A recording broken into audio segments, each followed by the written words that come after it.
আচ্ছা, গত কিছুদিন ধরে তো আমরা থ্রি ফেজ ইন্ডাকশন মোটর নিয়ে আলোচনা করতেছিলাম। এখন আজকে ইন্ডাকশন মোটরের থ্রি ফেজ না দেখে আমরা সিঙ্গেল ফেজ ইন্ডাকশন মোটর কীভাবে কাজ করে সেটা দেখি। এখন basic difference between three phase induction motor and single phase induction motor কোথায়? যে সিঙ্গেল ফেজ ইন্ডাকশন মোটরের এরকম হবে, থ্রি ফেজ ইন্ডাকশন মোটর এটা হবে, পার্থক্যটা কি মনে হবে? বেসিক পার্থক্য হইতে পারে স্যার, এটা ওইটা তিনটা ফেজ থাকবে, এটা একটা ফেজ থাকবে। ওটা তিনটা ফেজ, এটা হচ্ছে একটা ফেজ। মানে ওটা তিনটা ফেজে চালাতে হবে, থ্রি ফেজ কানেকশন যেখানে আছে সেখানে চলবে, আর এটা হচ্ছে যেখানে সিঙ্গেল ফেজ কানেকশন আছে এখানে চলবে। এখন কথা হচ্ছে এই থ্রি ফেজ ইন্ডাকশন মোটর আর single phase induction motor working প্রিন্সিপালের ভিতর প্রথমে একটু ঝামেলা আছে, তারপরে আমরা এই single phase induction motor use করি। তার কিছু কারণ আছে। কারণ স্যার আমরা তো সব জায়গায় থ্রি ফেজ কানেকশন পাবো, সব জায়গায় থ্রি ফেজ কানেকশন পাবো না, আর ইন্ডাকশন মোটর চালানোর জন্য আমার যে পরিমাণ ভোল্ট লাগবে সেটা পাবো না। সেটা পাওয়া না। আর হতে পারে যে আমাদের যে থ্রি ফেজ ইন্ডাকশন মোটর যেগুলো আছে তার পাওয়ারের রেটিং নর্মালি একটু বেশি থাকে, ওটা 5 কিলো ওয়াটের উপরে মনে হয়। কিন্তু আমার তো একটা 1 হর্স পাওয়ারের মোটর দরকার হতে পারে, 1 হর্স পাওয়ারের একটা মোটর দরকার হতে পারে। এখন আমি কি 1 হর্স পাওয়ারের জন্য থ্রি ফেজ ইন্ডাকশন মোটর কিনতে যাবো? দাম বেশি, অনেক ঝামেলা, কি দরকার আছে? এর জন্য আমি সিঙ্গেল ফেজ ইন্ডাকশন মোটর বাজার থেকে কিনবো, যাতে আমার ওই থ্রি ফেজের জন্য যে ঝামেলা, ওই ঝামেলাটা না পোহাইতে। এখন থ্রি ফেজের ক্ষেত্রে অসুবিধা ছিল না যদি আমার ছোটোভাবে তৈরি করা যেত, যে আমি 10 ওয়াটের জন্য একটা থ্রি ফেজ ওটা সব থেকে ছোটো ওটা normally three phase induction motor 5 kilo ওয়াটের উপরে হবে, তার নিচে বানায় না। নর্মালি 5 কিলো ওয়াট আমরা হিসেবে ধরি, 5 কিলো ওয়াট পর্যন্ত মোটামুটি সিঙ্গেল ফেজ দিয়ে চালানো যায়। এরপরে একটু পাওয়ার বাড়াইতে গেলে তখন থ্রি ফেজে যেতে হয়। কিন্তু আমার কিছু কিছু জায়গায় খুব ছোটো দরকার হয় না, যেমন তুমি ট্রাকার বানাও, ট্রাকার প্রথমে একটা ঘড়ির পিছনে অনেক সময় মোটর লাগবে, বড় বড় ঘড়ির পিছনে, আর সে সমস্ত জায়গায় ছোটো ছোটো মোটর ইউজ করে। আবার তুমি একটা এনার্জি মিটার দেখো, এনার্জি মিটারের কয়েল ধরে তো, তো সে সব জায়গায় খুব ছোটো ছোটো মোটর। তা এই মোটরগুলো বানাইতে গেলে এনার্জি তো খুব, মানে পাওয়ার তো খুবই কম, থ্রি ফেজ পাওয়ার সাপ্লাই দিয়ে একটা ঝামেলা চলে। এখন তারপরে অসুবিধা হচ্ছে সিঙ্গেল ফেজ ইন্ডাকশন মোটর হচ্ছে সেলফ স্টার্টিং,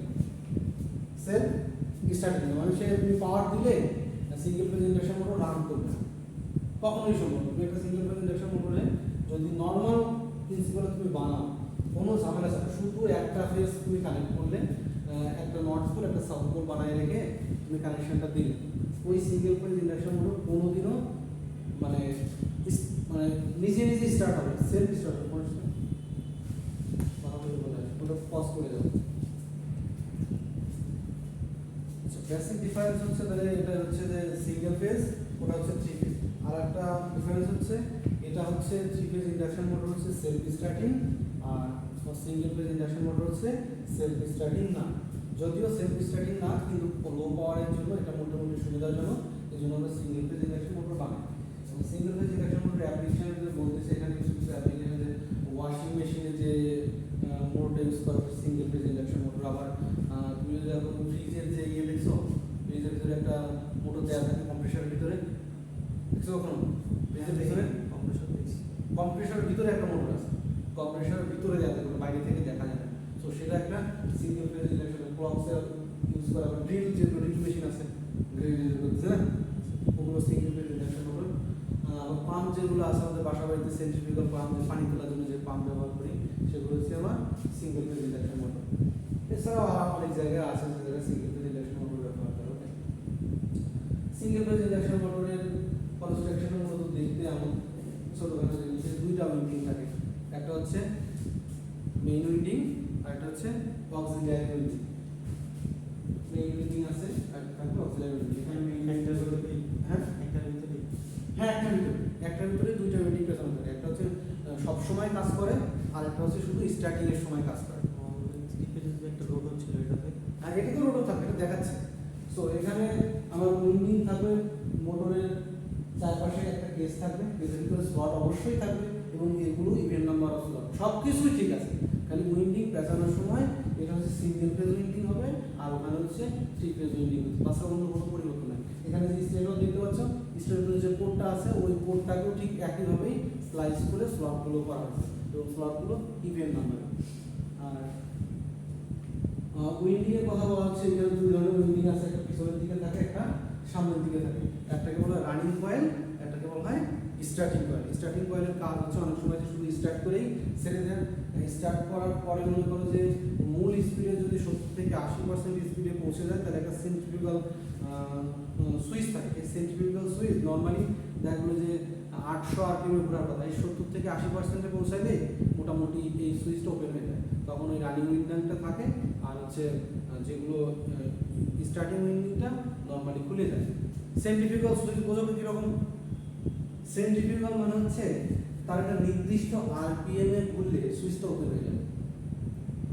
সেন্ট্রিফিউগাল মানে হচ্ছে কেন্দ্রাভিমুখী, মানে কেন্দ্র থেকে দূরে সরে যাওয়ার যে বল, একটা সুইচ নর্মালি ক্লোজ থাকবে, নর্মাল স্পিডে ক্লোজ থাকবে, কিন্তু যদি মনে করো সেন্ট্রিফিউগাল সুইচটা ওপেন হয় 500 আরপিএম তাহলে 400 আরপিএম, 450 আরপিএম, 490 আরপিএম, 499 আরপিএম কোনো সমস্যা নেই, কিন্তু 500 আরপিএম এ পৌঁছানোর সঙ্গে সঙ্গে ওই সুইচটা ওপেন হয়ে যাবে, নর্মালি ওপেন হয়ে যাবে। যখন ওই ঘুরতে থাকবে না তখন ওই 500 আরপিএম এ ঘুরলে যেরকম যে ধরনের কেন্দ্রবিমুখী বল, কেন্দ্র থেকে সিটকে যাওয়ার যে বলটা তৈরি হবে, বলটাই হচ্ছে ওই সুইচটাকে ওপেন করে দেবে। সো নর্মালি যদি স্টার্টিং উইন্ডিংয়ের ক্ষেত্রে সেন্ট্রিফিউগাল সুইচ ব্যবহার করা হয়, ওই সুইচটা ব্যবহার করে আমি স্টার্টিং উইন্ডিংটাকে কাট অফ করে দিই আর রানিং উইন্ডিংটা খুব থাকে, স্টার্টিং উইন্ডিংটা বন্ধ করে দিই। তো অনেক ক্ষেত্রে দেখা যায় যে আমি স্টার্টিং উইন্ডিংও রাখি এবং রানিং উইন্ডিংও রাখি, দুই ক্ষেত্রে রাখি। আবার অনেক ক্ষেত্রে করে কি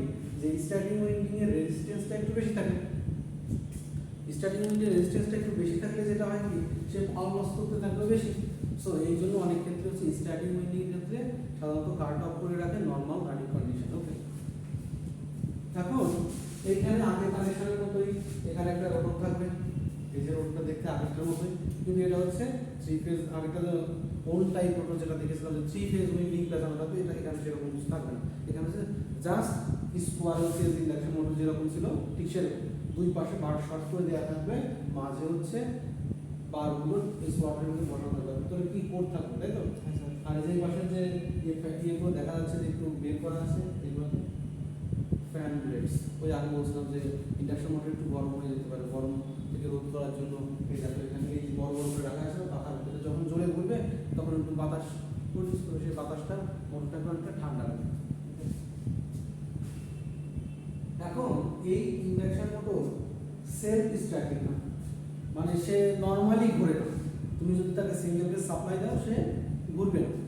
এখন যেহেতু ঘুরবে না তাহলে সে কিভাবে ঘুরবে সেটা আমাদের একটু এক্সপ্লেইন করতে পারতে হবে যে কিভাবে ঘোরানো যায় এবং ঘুরছে না কেন তার এক্সপ্লেনেশনটা আমাদের দিতে হবে। সো সেই এক্সপ্লেনেশনটা আমাদের একটু দিতে হবে। The single phase induction motor operation can be described by two methods, দুইটা মেথডসে বর্ণনা করা যায়। একটাকে বলা হয় double revolving field theory, double দেখো স্যার একটু সরাই কোনটা এসে দেখে থেকে দেখা যাচ্ছে না এখানে?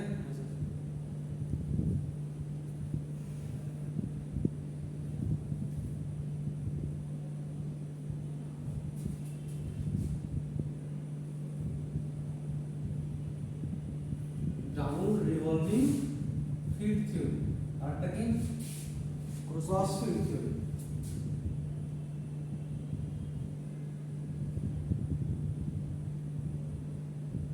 ক্রস ফিল্ড থিওরি, এই দুইটা থিওরি দিয়ে আমি এক্সপ্লেইন করতে পারবো কেন এই single phase induction motor self starting না, কেন সে রান করতেছে না, মানে সিঙ্গেল ফেজ থাকলে কেন সে রান করবে না, একটু এক্সপ্লেইন করতে পারবো এবং কি করলে এই single phase induction motor run করতে পারবে সে বুদ্ধিটা আমরা বের করতে পারবো।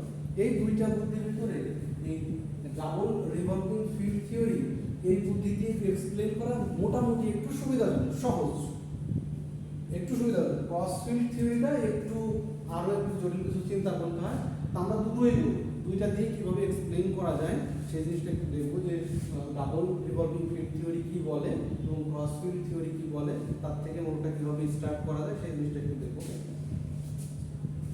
সো আমরা শুরু করি ডাবল ফিল্ড যেটা আছে, ডাবল রিভলভিং ফিল্ড থিওরি যেটা আছে সেটা দিয়ে শুরু করি। হ্যাঁ, এখন ডাবল রিভলভিং ফিল্ড থিওরি কথাটা তুমি কি বুঝতেছো, যে double revolving field theory, double revolving মানে হচ্ছে দুইটা রিভলভ করছে, তাই না? ডাবল রিভলভিং ফিল্ড থিওরি, দুইটা ফিল্ড ঘুরতেছে এমন একটা থিওরি দিয়ে আমার এই জিনিসটাকে বর্ণনা করতে হবে। তাহলে একটু বর্ণনা করার চেষ্টা করি। এখন প্রথমে বর্ণনা করবো যে কেন সে ঘুরছে না, কেন সে ঘুরছে না। ডাবল রিভলভিং ফিল্ড থিওরি, মনে করো আমার এখানে একটা রোটর আছে, এখানে একটা রোটর আছে, আর এখানে হচ্ছে আমার যে স্টেটর আছে সেই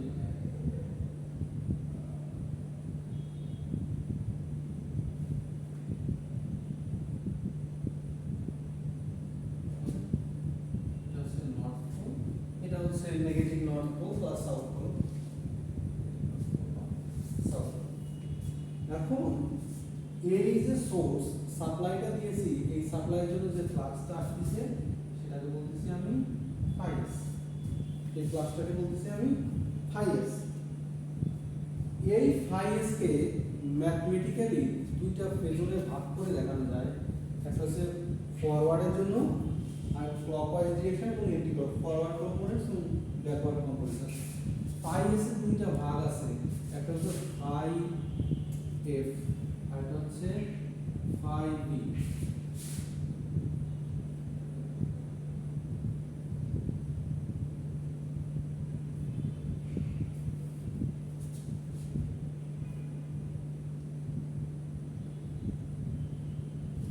forward components and reverse component.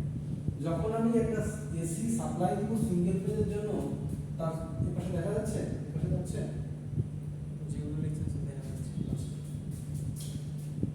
যখন আমি একটা সোর্স সাপ্লাই দিলাম, এসি সোর্স যেহেতু সিঙ্গেল ফেজ, সে এরকম একটা সাইন ওয়েভ তৈরি করবে, তাই তো? সো প্রথমে সে প্রথম সাইকেলে কি করবে, প্রথম সাইকেল পজিটিভ সাইকেল, আমি ধরে নিই পজিটিভ সাইকেলে সে নর্থ পোল তৈরি করবে, তাই তো? পজিটিভ সাইকেলে এখানে নর্থ পোল তৈরি করবে, নেগেটিভ সাইকেলে এসে এখানে একটা নর্থ পোল সে তৈরি করবে না, তখন সেটা সাউথ পোল তৈরি করবে, তাই না? যদি পজিটিভ সাইকেলে নর্থ হয়, নেগেটিভ সাইকেলে সাউথ হবে। এটা হচ্ছে কারেন্টের ডিরেকশনের উপর নির্ভর করবে, যে কারেন্ট কোন দিকে যাচ্ছে বা বের হচ্ছে তার উপর নির্ভর করবে না নর্থ পোল হবে নাকি সাউথ পোল হবে। এখন আমরা নর্থ বা সাউথ এই কথা এভাবে চিন্তা করবো না, আমরা চিন্তা করবো কি, যখন এখানে নর্থ পোল আছে পজিটিভ সাইকেলের জন্য, তখন এই সাইকেলটা নেগেটিভ হয়ে যাওয়া মানে এই নর্থ পোলটা ঘুরে সাউথে চলে যাবে। ওকে, সো যখন পজিটিভ সাইকেল ছিল এইখানটাতে, যখন পজিটিভ সাইকেল আছে তখন এখানে নর্থ পোল আছে, আর তখন ওই পাশে সাউথ পোল ছিল, ওটা আমার চিন্তা করার দরকার নেই আমার, ও পাশে অবশ্যই সাউথ পোল ছিল। ওকে, যখনই নেগেটিভ সাইকেল আসলো তখন আমরা ধরে নিব কি নর্থ পোলটা ঘুরে এই সাউথ পোলের এখানে চলে গেছে, তাই তো? সো এই এখান থেকে লাফায় এইদিকে যেতে থাকবে। ওকে, এখন তুমি যদি একটু চিন্তা করো, এই নর্থ পোলটা এখান থেকে এখানে সাউথ পোলে গেল কি করে? তোমার দুইটা পথ আছে, এখান থেকে এদিক দিয়ে যেতে পারে, আবার এখান থেকে এদিক দিয়ে যেতে পারে, দুইটা পথ আছে না? সে এই নর্থ পোল থেকে এই পার্ট দিয়ে মানে রোটরের এক পার্ট দিয়ে যাবে, এই পার্ট দিয়ে যেতে পারে, আবার উপরের পার্ট দিয়ে যেতে পারে। ওকে, এখন এই যে ফাইএসটা বলতেছিলাম, এই ফাইএসটা এইটা দুইটা ভাগ থাকতে পারে, এই নিচ দিয়ে একটা গেছে, একটা উপর দিয়ে গেছে। ওকে, সো নিচ দিয়ে যেটা গেছে এটার নাম বলি আমি হচ্ছে ফাই বি, এটা কি বলেছি রিভার্স কম্পোনেন্ট, এটা হচ্ছে এন্টি ক্লকওয়াইজ।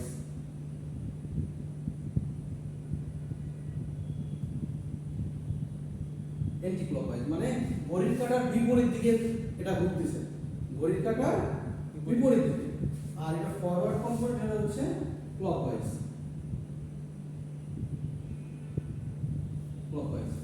এখন আমি বলতেছি এই নট পোলটা একটা সাইকেল কমপ্লিট করলে পরে সেটা এখান থেকে ও পাশে গেলে এখানে নট পোলটা চলে আসবে। সো নট পোল আসার জন্য এখানে যদি মেইন ফ্লাক্সের যে মানটা ছিল সেটা হচ্ছে 5s, তাহলে 5s দুইটা পথে ভাগ হয়ে গেছে, তাহলে অর্ধেক অর্ধেক করে ভাগ করে দিই। ফরওয়ার্ড ডিরেকশনে 5s/2, এখানে হচ্ছে 5s/2। সো নট পোলটা কি কাজ করলো? নট পোলটা কি কাজ করলো? একটা সাইকেল যখনই কমপ্লিট হলো এখান থেকে সে এ পাশে দৌড়ে চলে আসবে। তাহলে আসার জন্য দুইটা পথ ছিল, একটা হচ্ছে ক্লকওয়াইজ ডিরেকশন, সে ঘড়ির কাঁটার দিকে আসবে, সে ঘড়ির এটা কিন্তু ফ্লাক্স, এই ফ্লাক্সটা ঘড়ির কাঁটার দিকে আসবে, একটা হচ্ছে উল্টা দিকে আসবে। এই দুইটা পথে আসবে, এই দুইটার যোগফলই তো আমি বলতে চাচ্ছি যে 5s, 5s equal to 5s/2 plus 5s/2। এটার আরেকটা নাম দিয়েছিলাম 5f, এটার নাম দিয়েছিলাম 5f, এটার নাম হচ্ছে 5b। একটা হচ্ছে ফরওয়ার্ড ডিরেকশন, একটা হচ্ছে রিভার্স ডিরেকশন, বা ক্লকওয়াইজ একটা এন্টি ক্লকওয়াইজ। এখন তুমি চিন্তা করো, একটু চিন্তা করো, এইখানে রোটর বারগুলো আছে, ধরে নিয়ে মাঝামাঝি পজিশন, এখানে তো রোটর বারগুলো আছে, তাই না?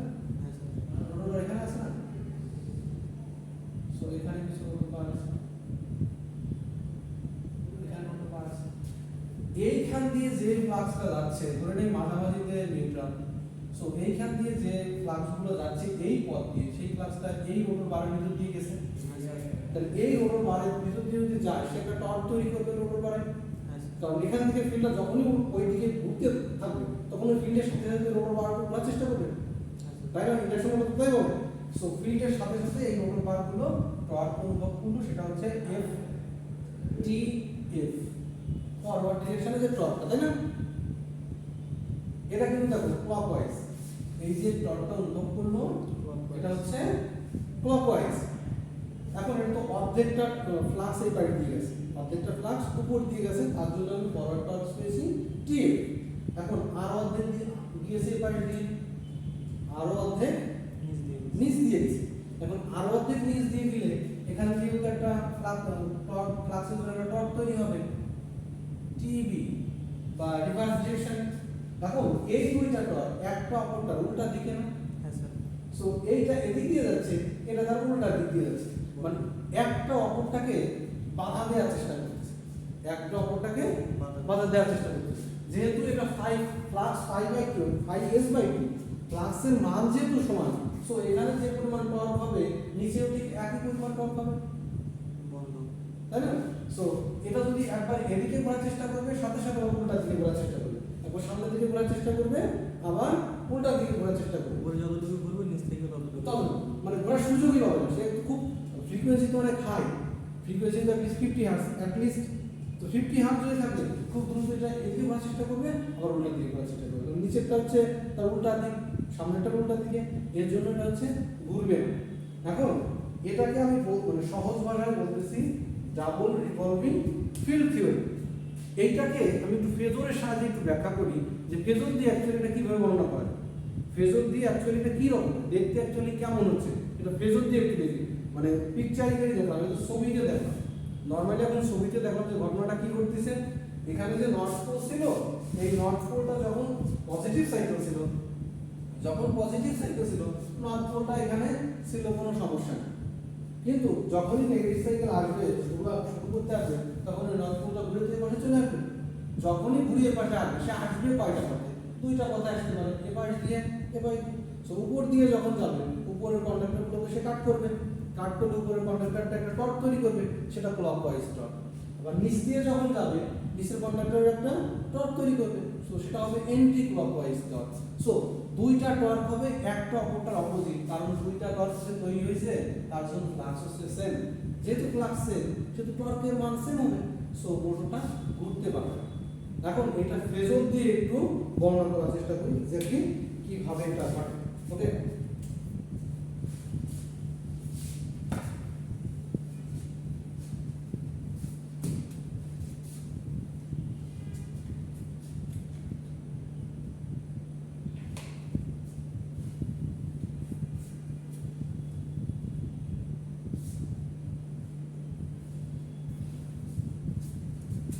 ফেজরের প্রতিটা চিত্র একটু আঁকবা। তাহলে phi s কে ভেক্টর কে আমি কি বুঝলাম, phi s মানে হচ্ছে phi f plus phi b, তাই তো?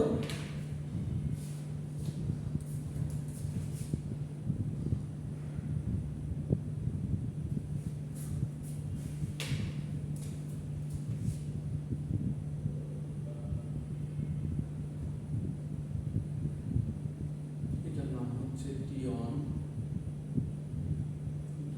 T2,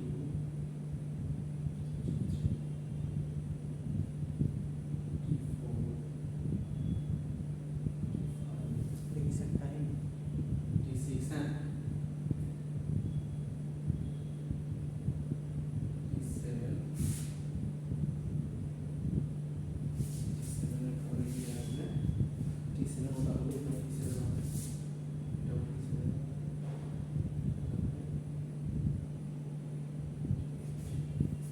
এর ম্যাক্সিমাম ফ্লাক্সের মান কত? T1 ম্যাক্সিমাম ফ্লাক্সের মান কত? phi m বা phi s, IS phi s maximum flux হচ্ছে, T1 নিলাম কেন স্যার এখানে বুঝলি? T1 নিলাম কেন স্যার ম্যাক্সিমাম মানে ধরে নিয়েছি T1 এর ম্যাক্সিমাম ফ্লাক্সটা আছে, এটা হচ্ছে নর্থ পোল, ডিরেক্ট ধরে নিচ্ছি নর্থ পোল, আর এখানে ধরে নিচ্ছি 85 এ গিয়ে negative north pole, south pole না বলে বলবো আমি নেগেটিভ নর্থ পোল, তাতে আমার হিসাবের জন্য একটু সুবিধা হবে। ওকে, এখন তুমি যদি একটু হিসাব করো, এটা দ্রুত হবে।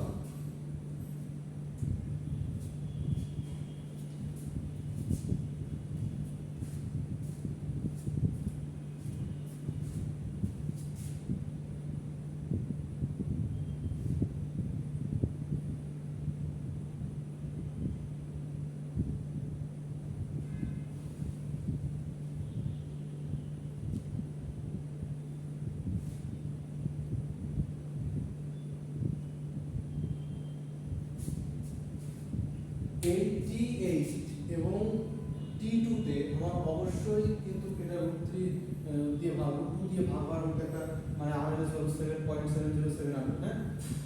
সো এটা হচ্ছে 0.707 phi s এর সাথে রিলেটেড।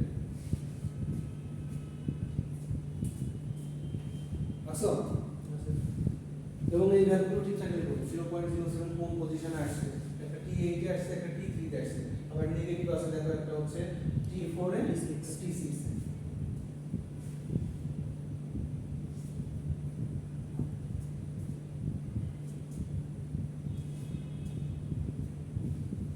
এখন জিনিসটাকে একটু সিকোয়েন্সিয়ালি একটু লেখা, হ্যাঁ। এখানে আমি ধরলাম T1 সমান কত আছে ম্যাক্সিমাম, T1 এর ভ্যালু কত, phi s, T1 এর কত ভ্যালু আছে, T1 এ আছে phi s, আর T2 তে কত আছে 0.707 IS phi s, T3 তে কত আছে, T3 তে কত আছে, এখানে 0, এখানে 0 না, এখানে ম্যাক্সিমাম 5 ফ্লাক্সের কোন মান আছে, এই x এক্সিস বরাবর না তো টাইম, হ্যাঁ, কোনো মান নেই। তাহলে T4 এ কত আছে, আবার T4 এ কত আছে, minus 0.707 phi s, T5 A IS শুধু phi s, T6 এ 0. minus 0.707 phi s, T7 0, এই T7 যখন চলে আসবে তারপরে আবার আসবে T8, তাই না?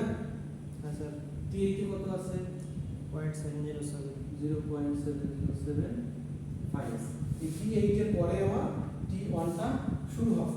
এটা দিয়ে বোঝানোর চেষ্টা করা হচ্ছে যে পোলটা অ্যাকচুয়ালি স্ট্রেনথেন হচ্ছে কখন। তুমি একটু চিন্তা করো যে এখান থেকে যদি তুমি নর্থ পোল শুরু করো, এই T7 থেকে পরে আসে, আগে T1 থেকে যেহেতু আমি বলছি, সো T1 এ যখন ছিলাম এখানে হচ্ছে হাইয়েস্ট নর্থ পোল ছিল, হাইয়েস্ট পরিমাণ, তার ম্যাক্সিমাম ফ্লাক্সটা হাইয়েস্ট ছিল। T7 থেকে যখন একটু নিচে নেমে আসছি ফ্লাক্সটা কত হয়ে গেছে 0.707, তারপরে গিয়ে 0 হচ্ছে, 0 পরে গিয়ে নেগেটিভ শুরু হয়ে যাচ্ছে, জিরোর পরে গিয়ে নেগেটিভ শুরু হয়েছে। তাহলে এটা অনেকটা এমন হয়েছে না, প্রথমে দেখো, প্রথমে যদি চিন্তা করো হাইয়েস্ট হচ্ছে নর্থ পোল, এটা হচ্ছে সবচেয়ে বড় নর্থ পোল, তাই তো? হ্যাঁ স্যার। তার থেকে একটু ছোট নর্থ পোল, তারপরে কিছুই না, তাহলে প্রথমে বড় হাতের এন, তারপর হচ্ছে একটু ছোট হাতের এন, তারপর হচ্ছে জিরো কিছু না। তারপর থেকে কি শুরু হচ্ছে, তারপর এখানে হচ্ছে একটু ছোট এস সাউথ পোল, তারপর হচ্ছে ছোট এস, মনে করো ছোট সাউথ পোল তৈরি হয়েছে, তারপরে বড় সাউথ পোল তৈরি হয়েছে, বড়, তারপরে ছোট, তারপরে জিরো, জিরোর পরে গিয়ে আবার ছোট নর্থ পোল শুরু হয়েছে, সো ছোট নর্থ পোল শুরু হয়েছে। সো এটা কি বোঝাতে চাচ্ছি যে এই গ্রাফের ভিতরে কি বোঝাতে চাচ্ছি যে পোলের স্ট্রেংথটা কোথায় কেমন আছে, এবং তা দিয়ে ফেজর ডায়াগ্রামের সাহায্যে আমরা এই ডাবল রিভলভিং থিওরিটা একটু বোঝার চেষ্টা করব। ওকে, এটা কি বুঝতে পারছো? সো এখানে দেখো, এখানে হচ্ছে জিরো ছিল নর্থ পোল, তারপরে একটু উপরে উঠছে একটু ছোট নর্থ পোল, তারপরে বেশ বড়, তারপরে কি আবার কমছে, তারপরে জিরো হয়েছে, তারপরে সাউথ পোল শুরু হয়েছে। ওকে, বোঝা গেছে এই জিনিসটা? এখন এই জিনিসটা আমি ফেজরের সাথে কিভাবে ব্যাখ্যা করব, যে এটা বড় ছোট কিভাবে হচ্ছে, হবে সেটা একটু দেখি।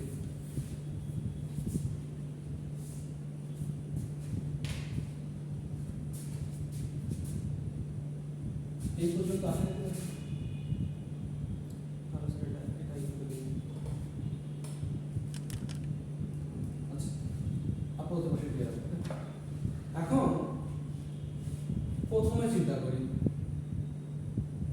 এই পয়েন্টে আমার ফাই এস এর দুটো যোগফল ছিল হচ্ছে phi S equal to phi F plus phi B. Phi B. এই ফাই এফ হচ্ছে ফরওয়ার্ড থেকে মুভ করতেছে, ফাই এস হচ্ছে ফাই বি হচ্ছে মানে এন্টি ক্লকওয়াইজ, যে হচ্ছে ক্লকওয়াইজ হচ্ছে আর বি হচ্ছে এন্টি ক্লকওয়াইজ হচ্ছে, তাই তো?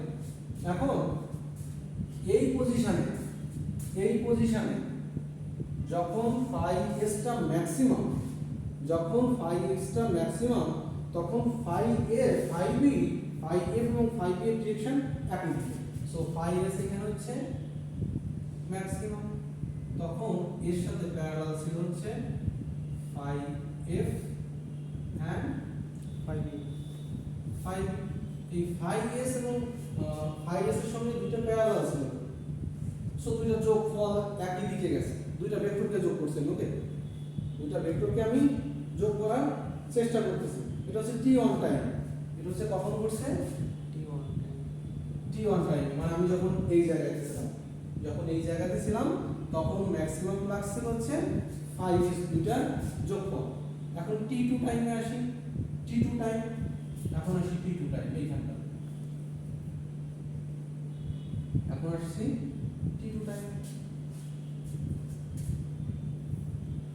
এই যে ফাই এফ এবং ফাই বি এটা একটা অপরটার উল্টা দিকে ঘুরতেছে, একটা অপরটা উল্টা দিকে ঘুরতেছে, এবং আমি যে কন্ডিশনটা নিয়েছি এখানে 0.707, যদি 45 ডিগ্রি ঘোরে, এই দুইটা ফেজর একে অপর থেকে এই মিডল থেকে 45 ডিগ্রি দূরে ঘোরে, তবেই 0.707 হয়। সো এটা এদিকে থাকবে 45 ডিগ্রি, এদিকে কি ফাই এফ ফরওয়ার্ড ক্লকওয়াইজ যেটা ঘুরতেছে, এদিকে থাকবে হচ্ছে phi B anti clockwise. So এটা ফরওয়ার্ড এদিকে ঘুরতেছে, এটা উল্টা দিকে ঘুরতেছে। সো এই দুইটা ভেক্টরের এখন নেট ভেক্টর হবে সামথিং কিছু একটা, এই দুইটা ভেক্টরের নেট ভেক্টর সেটাই তো হবে আমার স্যার ফাই এস কত আছে এখন 0.707। সো এখানে যদি আসো তাহলে নেট ভেক্টর হবে এখানে এই দুইটার যোগফল, ভেক্টর যোগ, সো 0.707 ফাই এস আসলো তো। এটা কিন্তু খেয়াল রেখো, এটা কিন্তু ক্লকওয়াইজ ডিরেকশনে ঘুরতেছে, দুইটা ভেক্টরকে আমি ঘোরাচ্ছি ফেজর। সো এটা কিন্তু ক্লকওয়াইজ ডিরেকশনে ঘুরছে, এটা এন্টি ক্লকওয়াইজ ডিরেকশনে ঘুরছে। আমার যে মেইন ফ্লাক্স ছিল, মেইন ফ্লাক্সটা কিন্তু দুইটা ভাগে ভাগ করছি, একটা হচ্ছে ফরওয়ার্ড ডিরেকশনে, একটা হাইপোথেটিক্যাল একটা ভাগ, ওই যে যখন দেখাইছিলাম যে একটা হচ্ছে উপর দিয়ে যাচ্ছে, একটা নিচে দিয়ে যাচ্ছে। সো আমি একটা মেইন ফ্লাক্সকে দুইটা ভাগে ভাগ করছি, একটা হচ্ছে ফরওয়ার্ড ডিরেকশনে ঘুরছে, একটা হচ্ছে ব্যাকওয়ার্ড ডিরেকশনে ঘুরছে। ওকে, এখন T3 এর জন্য, T3 এর জন্য 0 হবে কখন, T3 এর জন্য কেন 0 হবে খেয়াল করো আবার। সো এটা ছিল হচ্ছে আমার T2, এখন T3 এর জন্য 180 ডিগ্রি হবে। T3 এর জন্য এর 45 ডিগ্রি পরে গেলে, এর 45 ডিগ্রি পরে যাব, 45 ডিগ্রি পরে গেলে এখানে থেকে 45 এদিকে থাকবে, সো এদিকে থাকবে ফাই এফ, এদিকে এদিকে থাকবে হচ্ছে ফাই বি, এটা এদিকে ঘুরছে, এটা এদিকে উল্টা দিকে। সো একটা অপরটার উল্টা দিকে 180 ডিগ্রি ফেজ ডিফারেন্সে আছে, সো একটা অপরটাকে ক্যান্সেল আউট করে দেবে। এই জন্য হচ্ছে আমার এই সময়ে নেট নেট নেট ফ্লাক্স এখানে দেখা যাবে 0। ওকে, সো এখানে কোনো ফ্লাক্স থাকবে না, এখানে কোনো ফ্লাক্স থাকবে না। ওকে, এখানে ফাই এর সমান সমান শূন্য দেওয়া যাবে। ফাই এর সমান 0, এখানে ফাই এর সমান 0। এখন আসি T4 এর ক্ষেত্রে, T4 এর ক্ষেত্রে আসি এখন। এখন এইটা আবার ড্র করতে হবে T4 এর জন্য। 45 ডিগ্রি অ্যাঙ্গেল আবার যাবো, 45 ডিগ্রি মাইনাস নিচের দিকে।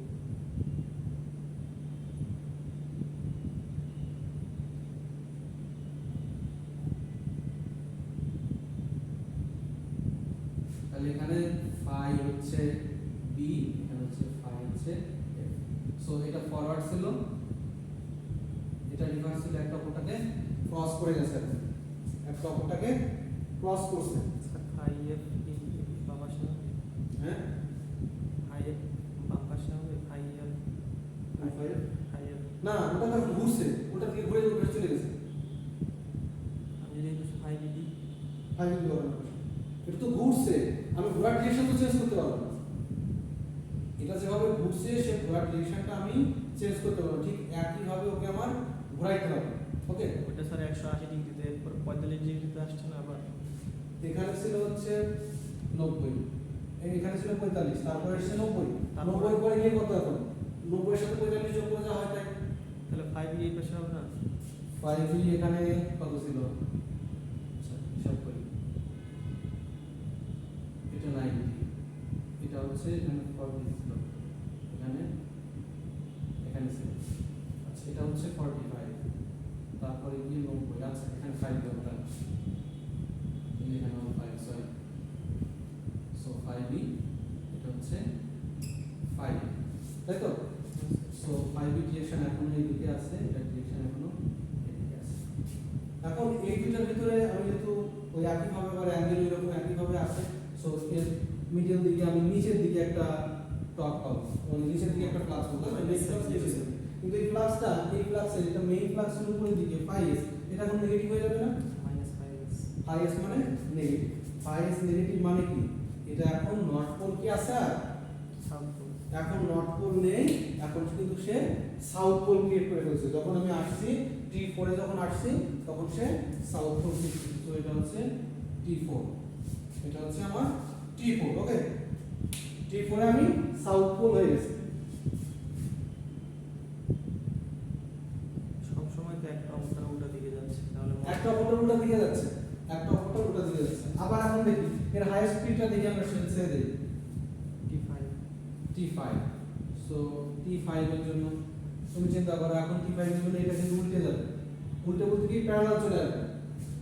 এখন মেইন টর্ক থাকবে এদিকে, তখন ম্যাক্সিমাম হচ্ছে 5s মাইনাস 5s, তাহলে দুইটা একই লাইনে থাকবে, 5f and 5b, 5f and 5b একই লাইনে আছে, তাই না? 5f and 5b একই লাইনে আছে, দুইটা প্যারালাল আছে বলে তো ম্যাক্সিমাম হচ্ছে। দুইটা প্যারালাল আছে বিধায় তাদের ভেক্টর সাম যোগ করে এখন 5b টা এই পাশে হবে না স্যার?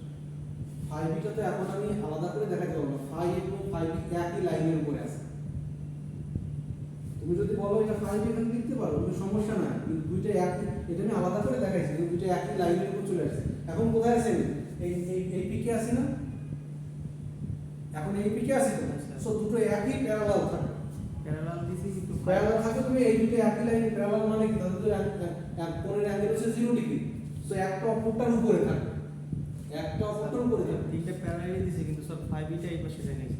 ও বেশি দেখাচ্ছে না, সমানটা তো আমাদের এদিকে চলে কিন্তু গেছে। ওটা মানে আলাদা করে দেখানোর সুযোগ নেই, আমি জাস্ট দেখানোর জন্য দেখাচ্ছি। তুমি যেটা দেখাবে এই জায়গাটা, একটা দেখাবে এই জায়গাটা, এরকম দেখানোর সুযোগ নেই তো, কারণ 5b এবং 5s দুটো একই লাইন বরাবর আছে। ওকে, সো এখন ম্যাক্সিমাম পৌঁছে গেছে। এখন যদি আবার T6 এর কথা চিন্তা করি, T6 এর কথা যদি আবার চিন্তা করি, এখন কিন্তু 5 এবং 5b একে অপরকে ক্রস করে ফেলে, 5 এবং 5b একে অপরকে ক্রস করে ফেলে।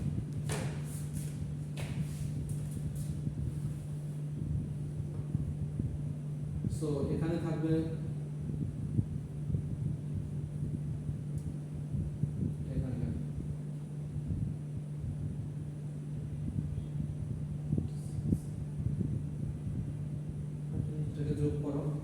এটাকে 45 সমান সমান ছিল 45 হবে স্যার। 5s, তখন এই 5s এর পরিবর্তে ওইটা চলে যাবে ওই পাশে, এটা চলে যাবে ওই পাশে, এটা হচ্ছে 5e, এটা চলে আসবে আমার হচ্ছে 5s। এই একটা ক্লকওয়াইজ ঘুরতেছে, এটা এন্টি ক্লকওয়াইজ ঘুরতেছে, তাই তো? একটা প্রকার ক্রস করছে। এখন ম্যাক্সিমাম ফ্লাক্স, এখানে ফ্লাক্স কত হবে? -0.7075। এইভাবে ফেজরটা একে অপরের উল্টা দিকে ঘুরে আমার টোটাল একটা সাইকেল কমপ্লিট করতেছে, ওকে। এবং এই ফেজরটা একটা অপরের উল্টা দিকে ঘুরে টোটাল সাইকেল কমপ্লিট করলেও আমার স্টার্টিং টর্ক কিন্তু আমি পাচ্ছি না, কারণ সবসময় সেটা একে অপরের উল্টা দিকে ঘুরতেছে। সো এই ডাবল ফিল্ড রিভলভিং থিওরি মানে হচ্ছে সোজা একটা কথা যে আমার মেইন যে ফ্লাক্সটা থাকবে, এই ফ্লাক্সটাকে আমি ম্যাথমেটিক্যালি দুই ভাগে ভাগ করে দেখানোর চেষ্টা করছি। একটা হচ্ছে ফরওয়ার্ডলি ঘুরতেছে আর একটা হচ্ছে রিভার্সলি ঘুরতেছে। যেহেতু দুইটা একটা অপরটার উল্টা দিকে ঘুরতেছে এবং দুইটা ফ্লাক্সের মানই সমান, সো দুইটাকে যোগ করলে আলটিমেটলি আমি কোনো টর্ক পাবো না। একটা হচ্ছে ফরওয়ার্ড টর্ক থাকবে, একটা রিভার্স টর্ক থাকবে, দুইটাকে যোগ করলে শূন্য হয়ে যাবে। এটাকে বলা হচ্ছে ডাবল ফিল্ড রিভলভিং থিওরি। এখানে বোঝার কিন্তু শুধু ওই কথাটাই যে আমার যদি গ্রামের ছবি দিয়ে বুঝতে চাই, যদি ছবি দিয়ে বুঝতে চাই তাহলে বোঝাচ্ছিলাম যে আমার এই নর্থ পোলটা T1 টাইম যদি এখানে থাকে, T1 টাইম যদি এখানে থাকে, তাহলে এই ফিল্ডটা টোটাল করে আমি ধরে নিই যদি এটা T2 টাইম, এটা T2 টাইম, এটা T1 টাইম যদি বলি, এখন T1 টাইমে সেখানে ছিল, T2 টাইমে সে এইখানে পৌঁছে যাবে। এখানে পৌঁছে যেতে গেলে এখান থেকে ফ্লাক্সগুলো এখানে শিফট হতে হবে। সো কিছু ফ্লাক্স উপর দিয়ে শিফট হয়েছে, কিছু ফ্লাক্স নিচে দিয়ে শিফট হয়েছে এবং তার সমান কন্ডাক্টর এবং সমান ম্যাগনিটিউডের ফ্লাক্স দিয়ে কাট হয়েছে। সো এটার জন্য যদি ফরওয়ার্ড দিকে আসে, এটার জন্য রিভার্সের দিকে আসে। এই জন্য হচ্ছে আমার মোটরটা ঘুরবে না, শুধু একটু শব্দ করতে পারে, সাউন্ড মতো ঘুরবে, একবার ফরওয়ার্ড একবার রিভার্স। সো মোটরটা না ঘোরার বদলে সে একটু শব্দ করতে থাকবে আর কিছু। এখন আরেকটা থিওরি ছিল, সেটা হচ্ছে cross field theory. Cross field theory দিয়ে কিভাবে মোটরটা ঘুরছে না কেন সেটাও ব্যাখ্যা করব এবং কিভাবে ঘোরানো যায় সে কথাটাও একটু ব্যাখ্যা করব। ওকে, এটা দিয়ে ঘোরানো যাবে না স্যার? এটা দিয়ে ঘোরানো যাবে। ক্রস ফিল্ড থিওরি দিয়ে সেটা ভালো করে বোঝানো যাবে। ক্রস ফিল্ড থিওরিতে আসলে এটার কথা হচ্ছে যে এখন ঘোরাই দিতে হবে, হাত দিয়ে একবার ঘোরাই দিতে হবে, ঘোরাই দিলে এটা ঘুরবে। সেটা আমি ক্রস ফিল্ড থিওরিতে ব্যাখ্যা করব। এটা এখন ঘুরবে না, কিন্তু আমি যদি হাত দিয়ে ঘুরাই দেই সেটা ঘুরবে। কিন্তু ব্যাখ্যা করার সময় ক্রস ফিল্ড থিওরি ব্যাখ্যা করব। হাত দিয়ে ঘুরাই দিলে এটা ভিতরে কি পরিবর্তন হবে? হ্যাঁ, সেটাই তো দেখো, হাত দিয়ে ঘোরাই দিলে ভিতরে কি পরিবর্তন হবে সেই জিনিসটা আমি দেখানোর চেষ্টা করছি। ফ্লাক্সটা কি তখন একদিকে চলে যাবে? ফ্লাক্সের মান তখন ইউনিট ডিরেকশনাল হবে। কিভাবে হবে দেখা যাবে।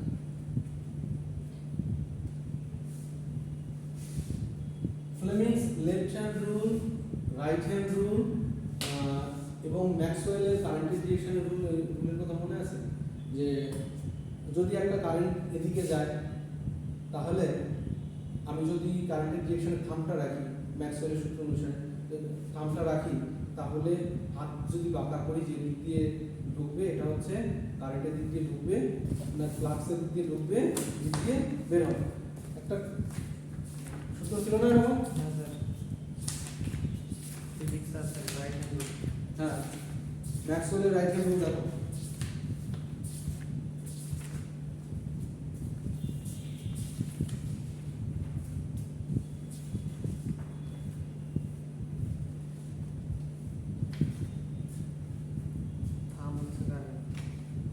থাম হচ্ছে কারেন্ট, আর এদিকে যেটা থাকবে হচ্ছে ফিল্ডের ডিরেকশন। ওকে, সো এটা যদি হয় কারেন্টের ডিরেকশন, আমি কারেন্টের ডিরেকশন ধরবো। সো এখানে ফিল্ডের ডিরেকশন হবে এদিকে দিয়ে ফিল্ড ঢুকবে, এদিক দিয়ে বেরোবে, এদিক দিয়ে ঢুকবে, এদিক দিয়ে বেরোবে। সার্কুলেটিং ওয়েতে একটা ফিল্ড পাবো, তাই তো? সার্কুলেটিং ওয়েতে একটা ফিল্ড পাবো, এদিক দিয়ে যে ফিল্ডটা ঢুকবে, এদিক দিয়ে ফিল্ডটা বের হবে। Okay, so cross field theory.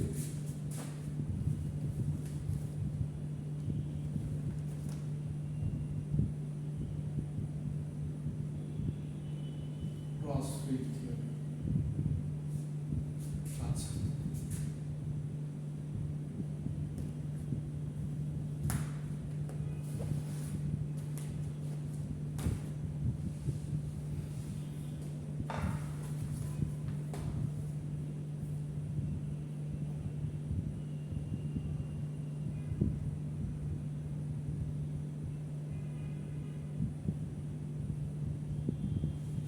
So আমার একটা স্টেটর আছে, স্টেটরে আমি একটা সাপ্লাই দিব, প্লাস মাইনাস জাস্ট একটু বোঝানোর জন্য, এটা হচ্ছে এসি সাপ্লাই, এসি সাপ্লাই। এবং এটা আমি জাস্ট একটা পিক নিয়ে কথা বলবো, যে যখন ম্যাক্সিমাম পিক আসে, এই জন্য আমি দেখাচ্ছি যে স্টেটর থেকে একটা ফ্লাক্স বের হচ্ছে এদিক দিয়ে, যেটার নাম দিচ্ছি আমি ফাইএস, যেটার নাম দিচ্ছি আমি ফাইএস। ওকে, এখন এই তুমি বলতে পারো এই ফাইএসটা স্যার আপনি একদিকে দেখালেন কেন, কিন্তু অল্টারনেটিভ ফ্লাক্স, অবশ্যই এটা অল্টারনেটিভ ফ্লাক্স, এটা এদিকেও হচ্ছে এদিকেও যাচ্ছে, এদিকেও যাচ্ছে এদিকেও যাচ্ছে, কিন্তু আমি জাস্ট এই পার্টিকুলার একটা পয়েন্ট নিয়ে আলোচনা করতেছি, এই পয়েন্টটা না, যে কোনো একটা নির্দিষ্ট টাইমে হচ্ছে ফাইএস, নির্দিষ্ট একটা সময়ের ক্ষেত্রে চিন্তা করতেছি, কিন্তু এটা কিন্তু সবসময় অল্টারনেটিভ। সো এদিকে গেলে সে এদিকে আসবে, দুই দিকেই থাকবে। ওকে, কিন্তু আমি জাস্ট একটা পয়েন্টের কথা বলছি, নির্দিষ্ট টাইমের কথা বলছি। ওকে, এখন চিন্তা করো, এটা কিন্তু ক্রস ফিল্ড থিওরির এক্সপ্লেনেশন, কেন মোটরটা করতেছেন, আর আগেরটা ছিল রিভলভিং ফিল্ড থিওরির এক্সপ্লেনেশন, কেন মোটরটা করতেছেন। ওকে, এখন ক্রস ফিল্ড থিওরিতে যেটা বলতেছে, আমি যখন এসি সাপ্লাই দিব, এখানে এসি সাপ্লাই দিলে এখানে একটা ম্যাগনেটিক ফিল্ড তৈরি হবে, একটা ফ্লাক্স তৈরি হবে, সেই ফ্লাক্সটা আমার এই রোটর ভারের ভিতরে যাবে। এখন রোটরটা তো স্থির অবস্থায় আছে, রোটর যেহেতু স্থির অবস্থায় আছে, রোটরের ভিতরে একটা ফ্লাক্স ইনডিউসড হবে, কেন? ট্রান্সফরমার অ্যাকশনের জন্য, তাই তো?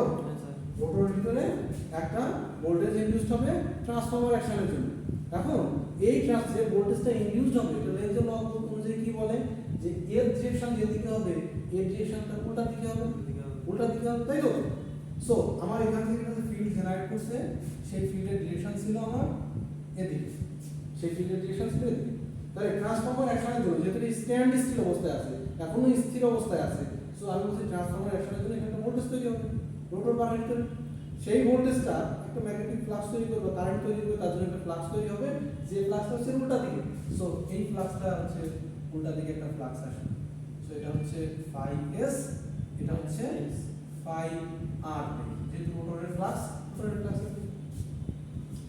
এখন কথা হচ্ছে রোটরের ফ্লাক্স যদি এদিকে হয়, তাহলে রোটর বারের ভিতরে কারেন্টের ডিরেকশনগুলো কোন দিকে আসে? রোটরের ফ্লাক্স যদি এদিকে হয়, তাই না? রোটরের ফ্লাক্স যদি এদিকে হয়, তাহলে কারেন্টের ডিরেকশন কোন দিকে আসে? চিন্তা করে বলো তো একটু।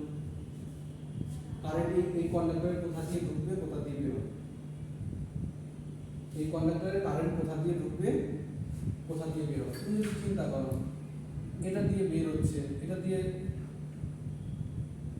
বের হচ্ছে, এটা দিয়ে ঢুকতেছে, মাঝখান দিয়ে তো চলে যাবে। সো যেগুলো দিয়ে ঢুকবে সেগুলো ক্রস, যেগুলো দিয়ে ঢুকবে সেগুলো ক্রস, আর বাকিগুলো হচ্ছে ডট। এখান দিয়ে ঢুকে এখান দিয়ে বের হলো, কারেন্টটা এখান দিয়ে ঢুকে এখান দিয়ে বের হলো, ফিল্ডটা কোন দিকে হবে? কারেন্টের ডিরেকশনটা একটু ধরার চেষ্টা করো, কারেন্টের ডিরেকশন কোন দিকে থাকবে? থামের দিকে থাকবে, থামের দিকে কারেন্ট, থামের দিকে কারেন্টের ডিরেকশন, ফিল্ড হবে থামের উল্টা দিকে, মানে এইরকম। সো এই দিকে যদি তুমি কারেন্টের ডিরেকশনটা ধরো, ধরছো তো, এই যে ধরলে কারেন্ট ঢুকতেছে, তাহলে ফিল্ড কোন দিকে হবে? ফিল্ডের দিকে হবে। সো এর উল্টা দিকেই তো হয়েছে, হিসাব ঠিক আছে তো? সো এটা দিয়ে কারেন্ট ঢুকবে এবং এইগুলো দিয়ে, এটা দিয়ে ঢুকছে, নিচ দিয়ে বের হচ্ছে, হ্যাঁ স্যার, এটা তো অবশ্যই একটা উল্টা হবে। সো এটা দিয়ে এইগুলো দিয়ে যদি ঢোকে, তাহলে নিচের গুলো দিয়ে বের হবে, হিসাব তো তাই।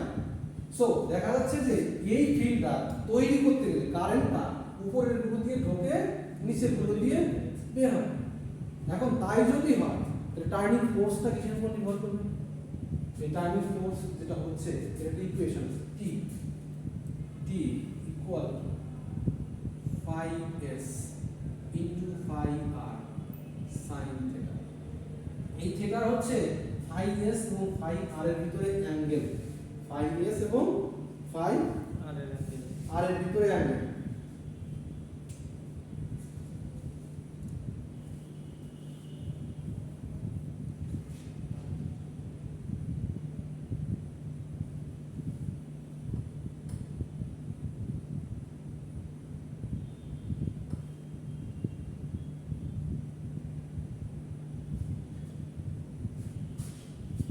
তাহলে এই ফাই যে থিটাটা আছে, থিটার অ্যাঙ্গেল কত? একটা অপরটার উল্টা দিকে থাকলে থিটার অ্যাঙ্গেলটা কত হবে? যদি মনে করি এটা এদিকে আছে, 180 ডিগ্রি। 180 ডিগ্রি, সাইন 180 ডিগ্রি মান কত? সাইন 180 ডিগ্রি মান কত? 0। সাইন 180 ডিগ্রি মান 0, টর্ক হয়ে যাবে 0। সো এই ক্ষেত্রে আমার টর্ক 0 হয়ে যাবে, তাই তো? টর্ক যদি 0 হয় তাহলে এই টর্কটা কেন 0 হচ্ছে সেটা একটু খেয়াল করতে হবে। তাহলে এই টর্কটা তো 0 হচ্ছে, এটা বোঝা যাচ্ছে। হ্যাঁ স্যার। আমি আগে প্রথমে কি করেছি যে ফিল্ডটা হচ্ছে এদিক থেকে এদিকে আসছে পার্টিকুলার একটা টাইমের জন্য, তাহলে ট্রান্সফর্মার অ্যাকশনের জন্য এখান থেকে একটা ফিল্ড জেনারেট হবে যেটা একটা অপরটা 180 ডিগ্রি উল্টা দিকে, 180 ডিগ্রি উল্টা দিকে হওয়ার জন্য টর্কটা 0 হয়ে যাচ্ছে। এখন এই টর্কটা বের করার জন্য আমার ফ্লেমিংস লেফট হ্যান্ড রুলও ব্যবহার করা যায়। এই টর্কটা যে 0 হবে তা তোমার বের করতে হবে। ফ্লেমিংস লেফট হ্যান্ড রুল কি বলে? ফ্লেমিংস লেফট হ্যান্ড রুল, এটা হচ্ছে ফোর্স, এটার উল্টা এটা হচ্ছে ফোর্স, এটা হচ্ছে কারেন্ট, কারেন্ট, এটা হচ্ছে ফ্লাক্স। Field direction. তাহলে এখন আমাকে সাজাইতে হবে এখানে কারেন্টের ডিরেকশন এই কয়টার ভিতর দিয়ে, এদিকে হচ্ছে কারেন্ট ঢুকছে, আচ্ছা, এদিকে হচ্ছে আমার কারেন্ট ঢুকছে, আর এদিকে হচ্ছে আমার কারেন্ট বের হচ্ছে। কারেন্ট বের হচ্ছে। সো এইগুলোর জন্য কারেন্ট ঢুকছে যেভাবে আগে সেই লেফট হ্যান্ড রুল দিয়ে সাজাইতে হবে এখানে। ওকে, লেফট হ্যান্ড রুল দিয়ে সাজাও এরকম করে সাজালে টর্কের ডিরেকশন কোথায় হবে? যদি এরকম করে সাজাও টর্কের ডিরেকশন কোথায় শুনবো মানে? এটা স্যার। হ্যাঁ, এটা হচ্ছে ফোর্সের ডিরেকশন, এটা হচ্ছে ফোর্স, মানে এটা কোন দিকে ফোর্স ফিল করবে সেটার কথা বলতেছি। সো কারেন্ট এদিকে ঢুকছে, এদিক দিয়ে ফ্লাক্স আছে, সো টর্ক হবে নিচের দিকে। সো এই উপরের এগুলো নিচের দিকে ঠেলতে শুরু করবে, নিচের দিকে ঠেলতে শুরু করবে। আবার এখান দিয়ে যদি ফ্লাক্স বের হয়ে যাচ্ছে তাহলে এখন আমার কারেন্টের ডিরেকশন উল্টা দিকে সাজাইতে হবে, উল্টা হবে, তা হাতটাকে এরকম করে সাজাইতে হবে। আমি যদি দিতে পারছি না কারণ বোর্ডের ভিতর থেকে দিতে হবে এইরকম। হ্যাঁ, বোর্ডের ভিতর থেকে কারেন্টটা বের হচ্ছে, কারেন্টটা বের হচ্ছে, এই ফ্লাক্সটা এটা হচ্ছে কি কারেন্টের ডিরেকশন, এটা ফ্লাক্সের ডিরেকশন, এটা কারেন্টের ডিরেকশন, এটা। সো ফোর্সটা তখন হবে উপরের দিকে। সো এখান থেকে যখন আসবে কারেন্টের ডিরেকশনের জন্য এদিক দিয়ে ফোর্সের ডিরেকশন নিচের দিকে হবে, কিন্তু এইগুলোর জন্য ফোর্সের ডিরেকশন উপরের দিকে হবে 180 ডিগ্রি। 180 ডিগ্রি। ওইটাই তো বোঝাতে যাচ্ছি, ফাই এস এবং ফাই আর এর ভিতরে যখন 180 ডিগ্রি ফেজ ডিফারেন্স আছে তখন কোনো টর্কই জেনারেট হবে না। সেটা আমি ফ্লেমিংসের লেফট হ্যান্ড রুল দিয়ে তোমাকে বোঝানোর চেষ্টা করব। যেহেতু ফ্লাক্স এইদিকে আছে, সো উপরের কন্ডাক্টর দিয়ে কারেন্টগুলো ঢুকবে, নিচের কন্ডাক্টর দিয়ে কারেন্টগুলো বের হবে। এখন সেই কারেন্টগুলোর ডিরেকশন থেকে আমি যদি টর্কের ডিরেকশন হিসাব করি যে টর্কটা এখন মোটরটা কোন দিকে ঘুরবে, সেটার জন্য ফ্লেমিংসের লেফট হ্যান্ড রুল এরকম সাজাইতে হবে। এটা হচ্ছে কারেন্টের ডিরেকশন, এটা হচ্ছে ফিল্ডের ডিরেকশন, এটা হচ্ছে ফোর্সের ডিরেকশন। সো এটা যদি সাজাবো এটা মিলতেছে না, ফিল্ড তো এইদিকে, এটা তো মিলতেছে না। সো কারেন্ট ওইদিকে ভিতরে ঢুকছে, ফিল্ড বের হচ্ছে, সো টর্ক হবে নিচের দিক থেকে। এখন উপরগুলোর জন্য এই উপরে যে কয়টা দিয়ে কারেন্টটা ঢুকছে তার জন্য টর্ক নিচের দিকে। এখন নিচের যে কারেন্টটা বের হচ্ছে তার জন্য তো টর্ক পাবো, সেই টর্কটা কোন দিকে, সেই টর্কের জন্য আমাকে আবার হিসাব করতে, আবার এক বসা দিতে হবে, এটা বের করতে হবে, ওই ভিতর থেকে হাতটা দিতে হবে। সো কারেন্টটা বের হচ্ছে, সো এদিক দিয়ে কারেন্টটা বের হচ্ছে, এদিক দিয়ে ফ্লাক্সের ডিরেকশন ঠিক আছে। সো ফোর্সটা হবে উপরে, সো ফোর্সটা হবে উপরে। সো দুইটা ফোর্স একটা অপরটার উল্টা দিকে, তার জন্য আমার কোনো কারেন্টে কোনো টর্ক পাচ্ছে না। এটাকে বোঝানো হচ্ছে, এটাকে বলা হচ্ছে ক্রস ফিল্ড থিওরি। আগেরটা হচ্ছে revolving field theory. Revolving field theory আমরা ব্যাখ্যা করছি কেন ঘুরতেছে না, করছি না? রিভলভিং ফিল্ড থিওরি দিয়ে একভাবে ব্যাখ্যা করেছি, এখানে আর একভাবে ব্যাখ্যা করছি, তাই তো? সো ওটাও করতে হবে, এটাও করতে হবে। সো এটাও ব্যাখ্যা করতে পারতে হবে, ওটাও ব্যাখ্যা করতে পারতে হবে। ওকে, সো এখন এই প্রথম কন্ডিশনটার আমরা নাম দেই no push, no push, no torque, no push no torque. So এই কন্ডিশনের ক্ষেত্রে যেটা আমরা দেখলাম,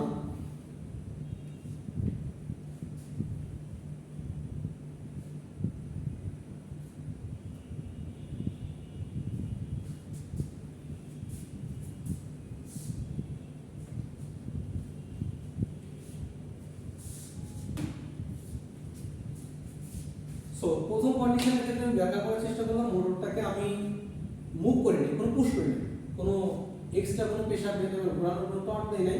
সেই কন্ডিশনের নাম দিয়েছি নো পুশ নো টর্ক। কথাটা কি মিলতেছে?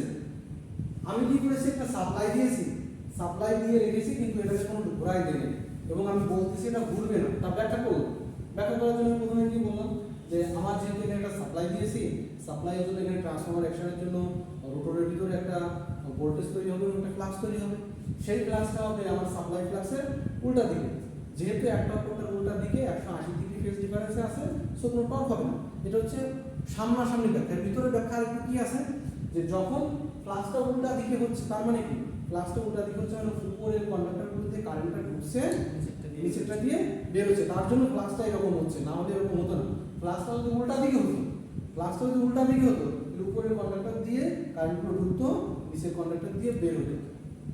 এটা কি থেকে পাইছি? ম্যাক্সওয়েল এই যে ফ্লাক্সের ডিরেকশন, এই কারেন্টের ডিরেকশনটা বের করার জন্য ম্যাক্সওয়েলের রাইট হ্যান্ড রুল ব্যবহার করছি। ম্যাক্সওয়েলের রাইট হ্যান্ড রুল, ম্যাক্সওয়েলের রাইট হ্যান্ড রুল আমি কারেন্টের দিকে রেখেছি, সরি ফ্লাক্সের দিকে রেখেছি, তাহলে হাতটা যেদিকে যাবে সেদিকে হচ্ছে আমার কারেন্টের ঢোকা প্রবেশের দিক। সো আমার ফ্লাক্সটা এদিকে, সো উপরের দিক দিয়ে অবশ্যই কারেন্টটা ঢুকবে, সো উপরের দিক দিয়ে অবশ্যই কারেন্টটা ঢুকছে। যেহেতু উপরের দিক দিয়ে কারেন্টটা ঢুকছে, এইবার আমি টর্ক ক্যালকুলেট করব। আমার কিন্তু ধাপে ধাপে আসতে হবে। প্রথমে ব্যাখ্যা করেছি কি যে ফ্লাক্সটা অবশ্যই উল্টা দিকে, কারণ ট্রান্সফরমার অ্যাকশনের জন্য সাপ্লাই ফ্লাক্স থেকে আমার ইনডিউস ফ্লাক্সটা উল্টা দিকে অ্যাকশন। যখন উল্টা দিকে আমি ডিরেকশনটা দিয়ে ফেলেছি, এখন আমি বলতেছি আমি ম্যাক্সওয়েলের রাইট হ্যান্ড রুল দিয়ে তাহলে কারেন্টের ডিরেকশনটা নির্ণয় করি, কারণ কারেন্টের ডিরেকশনটা পেলে আমি টর্কের ডিরেকশনটা পাবো। সো আমি দেখলাম উপর দিয়ে কারেন্টটা, উপরের বারগুলোতে কারেন্টটা ঢুকবে আর নিচে বারগুলোতে কারেন্টটা বেড়ে যাবে। সো ফ্লাক্সের ডিরেকশনটা এদিকে আসবে। এখন আমি টর্কের হিসাব ক্যালকুলেট করতেছি কিসের জন্য? ফ্লেমিংসের লেফট হ্যান্ড, দুইটা রুল ইউজ করছি, তাই না? ফ্লেমিংসের লেফট হ্যান্ড রুল, ফ্লেমিংসের লেফট হ্যান্ড রুল এখন আমি কি করবো? কারেন্টের ডিরেকশন দেওয়া আছে, ফ্লাক্সের ডিরেকশন দেওয়া আছে, সো টর্কের ডিরেকশন পাবো আমি, তাই না? সো ফ্লেমিংসের লেফট হ্যান্ডে আমার কারেন্টের ডিরেকশন দেওয়া আছে, ফ্লাক্সের ডিরেকশন দেওয়া আছে, টর্কের ডিরেকশন পাবো। সো আমি সেইভাবে সাজাইছি, সেইভাবে সাজাই কি করছি, এটা মেলানোর জন্য এরকম, এই যে এটা কারেন্টের, এটা হচ্ছে কারেন্টের ডিরেকশন যেহেতু, সো কারেন্ট ঢুকতেছে, এই পাশটা হচ্ছে টর্ক, ফ্লাক্সটা হচ্ছে লেফট হ্যান্ড সাইডে আসবে না, সো টর্কটা অবশ্যই আমার এটা নিচের দিকে পুশ করার চেষ্টা করব। আবার এটার জন্য যখন আমি করছি সে একইভাবে লেফট হ্যান্ড রুল ইউজ করছি, যেটা দেখা যাচ্ছে যে উপরের দিকে। সো একটা টর্ক আর একটা টর্কের উল্টা দিকে আছে, যার জন্য সে উপরেও যাচ্ছে না, নিচেও যাচ্ছে না, স্থির অবস্থায় আছে। বুঝা গেল? সো ক্রস, এটা বলা হচ্ছে ক্রসফিল্ড থিওরি। ক্রসফিল্ড থিওরির ভিতরে আমি প্রথম কন্ডিশন চেক করলাম নো পুশ নো টর্ক। ক্রসফিল্ড থিওরির ভিতরে আমি চেক করলাম নো পুশ নো টর্ক। বোঝা গেল? এবং এটা ট্রান্সফরমার অ্যাকশনের জন্য হচ্ছে, এটা মাথায় রাখবেন, ট্রান্সফরমার অ্যাকশনের জন্য হচ্ছে। এখন আমার কথা হচ্ছে দ্বিতীয় কেসে আমি চেক করব যে পুশ করলে কি হবে, কি হবে। 2 নম্বর,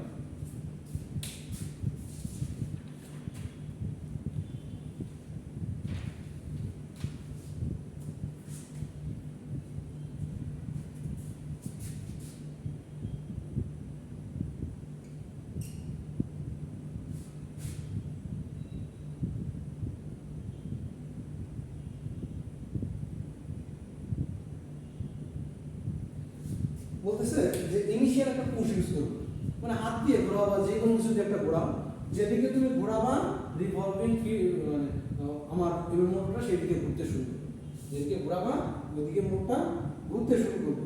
এখন এই কন্ডিশনটা আমার ব্যাখ্যা করতে হবে যে কেন ঘুরবে স্যার। তাহলে আমি হাত দিয়ে যখন ঘোরাই দিলাম এটা ঘুরবে কেন স্যার?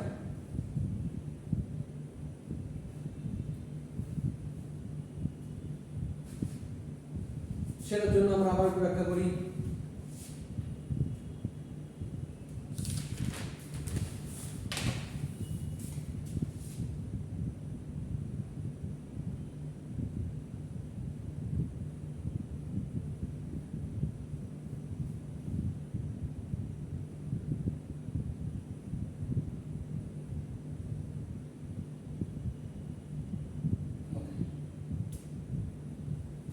সো আমি এখন কি কাজ করতেছি, আমি একটা পুশ ইউজ করছি, এদিক দিয়ে মনে করো একে এইদিকে ধাক্কা দিয়েছি, এরকম করে একে ক্লকওয়াইজ ঘুরাই দেওয়ার চেষ্টা করছি, ক্লকওয়াইজ একে আমি ঘুরাই দেওয়ার চেষ্টা করতেছি।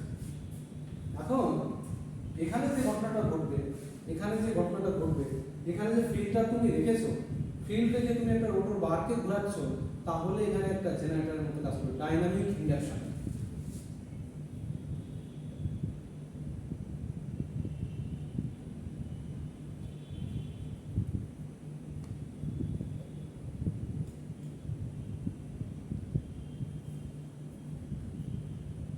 ডাইনামিক ইন্ডাকশন, এটাকে লাইট জেনারেটর।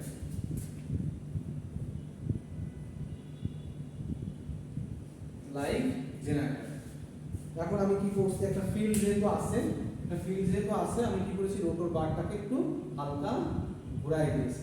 এখন রোটর বারটাকে হালকা ঘুরাই দিলে কি ঘটনাটা ঘটবে, আমি কোন দিকে ঘুরাইছি, এই দিকে প্রসিড করেছি, নিচ থেকে উপরের দিকে এরকম করে যখন ঘুরাই দিয়েছি তখন ফ্লেমিংস রাইট হ্যান্ড রুল বলে একটা রুল আছে। একটা হচ্ছে লেফট হ্যান্ড রুল আছে, একটা হচ্ছে রাইট হ্যান্ড রুল আছে।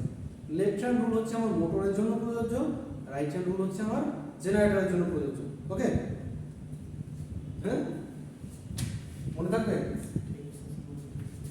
লেফট হ্যান্ড রুল হচ্ছে মোটরের জন্য, রাইট হ্যান্ড রুল হচ্ছে জেনারেটরের জন্য। যখন আমি এটাকে এদিকে ঘুরাই দিব তখন এই কন্ডাক্টরের ভিতর দিয়ে একটা কারেন্ট তৈরি হবে জেনারেটরের মতো। সেই কারেন্টের ডিরেকশনটা কোন দিকে হবে এটা আমাকে খুঁজে বের করতে হবে। এটা কি ফোর্স ইউজ করব স্যার? ফোর্স তুমি হাত দিয়ে ঘোরাইতে পারো, যে কোনো কিছু দিয়ে ঘোরাইতে পারো, হাত ইউজ করতে পারো বা একটা টর্ক বা একটা মোটর দিয়ে বা একটা মেশিন দিয়ে ঘোরাইতে পারো, অল্প একটু ফোর্স। আমি বলছিলাম যে তোমাকে খুব স্পিডে ঘোরাইতে হবে, এমন কোনো কিছু না। ওকে, সো আমার এখন নির্ণয় করতে হবে হচ্ছে এই কন্ডাক্টরগুলোর ভিতর দিয়ে কারেন্টের ডিরেকশনটা কোন দিকে হচ্ছে, সেটা হচ্ছে Fleming's right hand rule. Fleming's right hand rule বের করো, কি আছে সার্চ করো, Fleming right hand rule.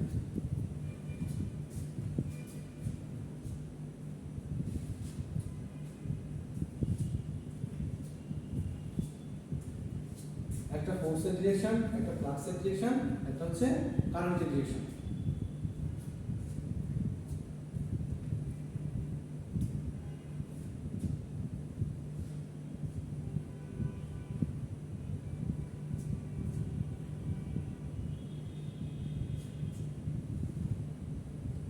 Sir এটা মোশন ফিল্ড কারেন্ট, কোনটা?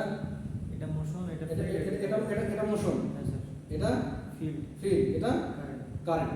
তাহলে এই কারেন্টটা আমাকে খুঁজে বের করতে, মোশন তাহলে কোন দিকে আছে, মোশন উপরের দিকে আছে, আর ফিল্ডটা কোন দিকে আছে, এইদিকে।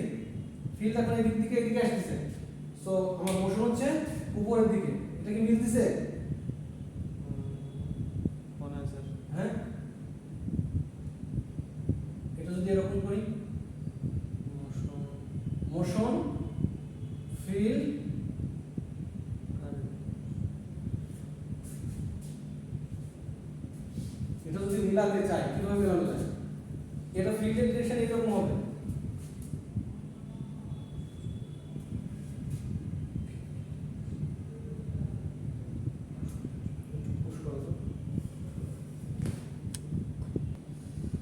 তাহলে আমরা ছিলাম হচ্ছে এখন ক্রস ফিল্ড থিওরি দিয়ে ইনিশিয়াল পুশ ইউজ করব। ইনিশিয়াল পুশ ইউজ করলে এটা রিভলভ করতে থাকবে, তাই তো? আমি দেখলাম যে এটা যখন আমি ফোর্স উপরের দিকে দিয়েছি তখন এর ভিতরে কারেন্টের ডিরেকশনটা কেমন আছে, তাই তো? তো আমি Fleming's right hand rule use করব, তাই তো? তো আমার ফোর্সের ডিরেকশন এখানে দেওয়া আছে উপরের দিকে, আর এদিকে হচ্ছে আমার আছে হচ্ছে ফ্লাক্সের মানে ফিল্ড কোন দিকে আসতেছে।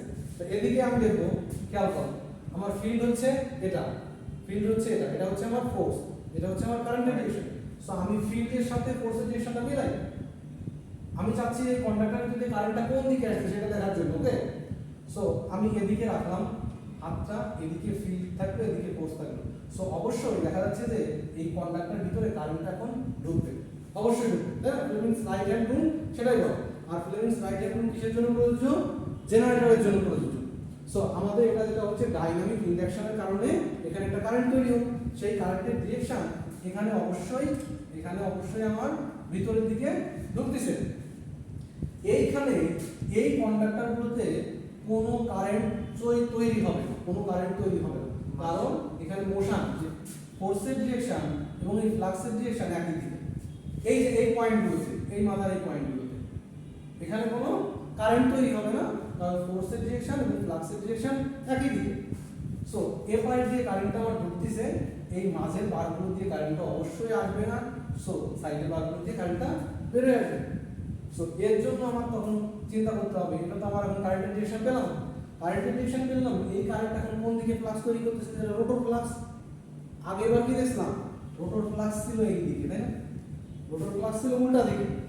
এখন ফ্লাক্স নির্ণয় করি, ফ্লাক্স যদি এখন নির্ণয় করতে চাই, আমার কারেন্টটা এখান থেকে ঢুকছে, এখান থেকে বের হচ্ছে, আমাকে এখন আবার Maxwell right hand rule, Maxwell right hand rule কি বলে?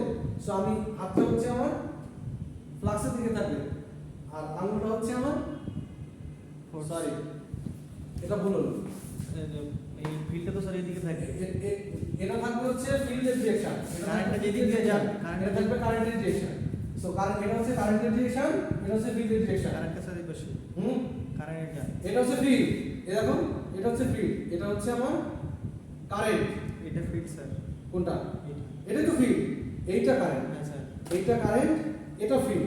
তাহলে যদি সেভাবে মিলাই, এটা হচ্ছে কারেন্ট, তাহলে সেটা কারেন্ট হচ্ছে কোন দিকে আছে? এটা কারেন্টের দিকে, হ্যাঁ, কারেন্ট ভিতরের দিকে ঢুকলে এটা দিয়ে বের হবে, তাহলে এটা যদি বের হয়, এটা বোর্ডে মিলানো তো খুব টাফ হয়ে যাচ্ছে মনে হচ্ছে।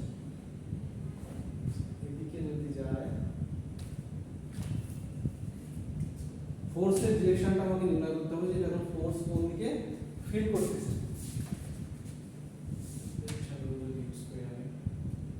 সেটা পুশ করব, তাহলে কারেন্টের ডিরেকশন যেহেতু এখন ভিতরের দিকে যেহেতু আছে, আমি যদি হাতটা এরকম করে রাখি, ডিরেকশনটা যদি আমি এখন ফ্লাক্সের ডিরেকশন কোন দিকে আছে, সো কারেন্টের দিকে ভিতরের দিকে আছে, ম্যাক্সওয়েলের রাইট হ্যান্ড রুল যেটা বলবে, সো রোটরের ফ্লাক্স হবে নিচের দিকে। সো এটা হচ্ছে রোটরের ফ্লাক্স নিচের দিকে আসবে।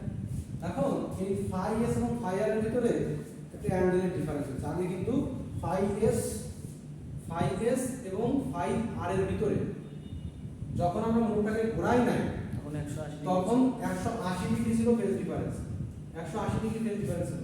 কিন্তু এখন খেয়াল করো, ফাই এস এর ডিরেকশন এই দিকে, ফাই আর এর ডিরেকশন এই দিকে, তার মানে জিনিসটা এমন আছে, সেটা এই দিকে, এটা এই দিকে, একটা অপরটার 90 ডিগ্রি অ্যাঙ্গেল এক্স্যাক্ট।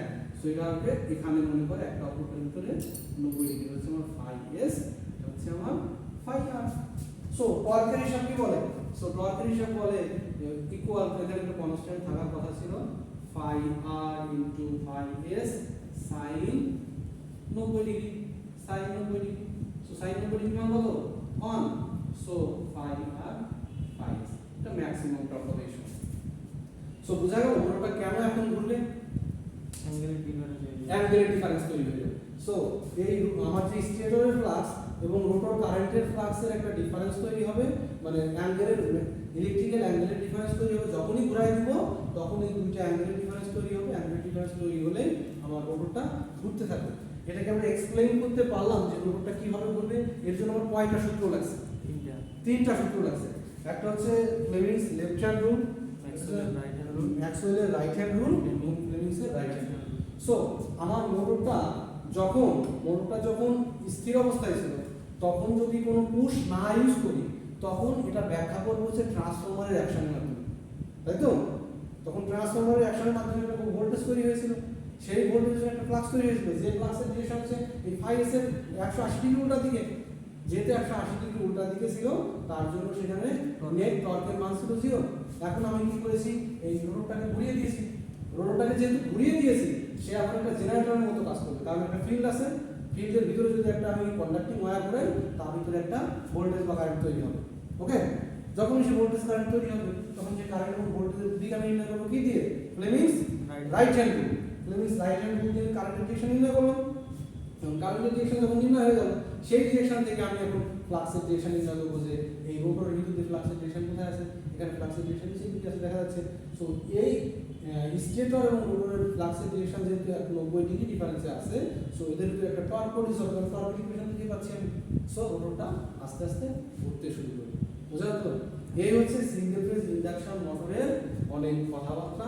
এই কথাবার্তাগুলো একটু ভালো করে আত্মস্থ করতে হবে। সো দুইটা নিয়মের মাধ্যমে এটা ব্যাখ্যা করলাম। এটা হচ্ছে রিভলভিং ফিল্ড থিওরি, একটা একটা হচ্ছে রিভলভিং ফিল্ড থিওরি আর একটা হচ্ছে ক্রস ফিল্ড থিওরি। সো দুইটাকেই ব্যাখ্যা করতে পারতে হবে।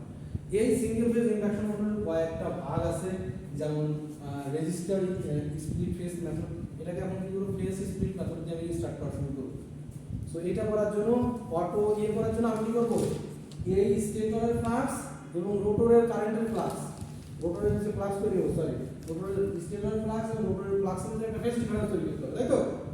সো ফেজ ডিফারেন্স তৈরি করার জন্য ফেজ স্প্লিট মেথড ব্যবহার করা হয়। ফেজ স্প্লিট মেথড কয়েকটা ভাগ আছে, এখানে আমরা ডাবল রিভলভিং ফিল্ড থিওরিতে আমরা করবো না স্যার, ঘোরাবো না মতো। ওইটা দিয়ে ঘোরানোর কোনো অপশন আমি পাইনি পর্যন্ত। ওইটা দিয়ে কীভাবে করবো ব্যাখ্যাটা আমি পাইনি। ক্রস ফিল্ড থিওরিতে যে ব্যাখ্যাটা পেলাম এটাই সর্বাধিক পরিচিত। বোঝা গেল? মানে ঘুরবে তো একই প্রিন্সিপাল, সে যেভাবেই ঘোরাও না কেন তুমি ব্যাখ্যা করতে পারবে। তুমি বলছো রিভলভিং ফিল্ড থিওরিতে কেন স্যার ব্যাখ্যা করলাম না, তাই তো? কেন ক্রস ফিল্ড থিওরিতে ব্যাখ্যা করলাম? ঘুরছে তো মোটরটা, সন্তুষ্ট হচ্ছে না? এই মোটরটা ঘুরাইতে গিয়ে আমার বহুত চর্চা করতে হয়েছে। হ্যাঁ, বন্ধ না ঠিক আছে। আচ্ছা, এখন দেখি এটা কয় ধরনের ভাগ হতে পারে। হ্যাঁ, এই সিঙ্গেল ফেজ ইন্ডাকশন মোটরের কয় ধরনের ভাগ হতে পারে সেই ভাগগুলো একটু দেখি। এর ভিতরে আরো অনেক কথাবার্তা আছে, একটু দেখিও। আর ঘোরাবেন আজকে না, আর পড়াবো না। এখানে সিঙ্গেল ফেজ ইন্ডাকশন মোটরের ভিতরে শেডেড পোল নামে একটা ভাগ আছে, আর একটা হচ্ছে স্প্লিট ফেজ নামে একটা ভাগ আছে। এই শেডেড পোল যেটা আছে এটা খুব ছোট মেশিনের জন্য ব্যবহার করা হয়, খুব ছোট শেডেড পোল ইউজ করা হয়। আর এই স্প্লিটটা একটু বড় যে মেশিনগুলো আছে, যেমন আমাদের সিঙ্গেল ফেজ ওয়াটার পাম্প যেগুলো আছে, বা আমি যেটা বলি কম্প্রেসার ভিতরে যেগুলো আছে ওইগুলো।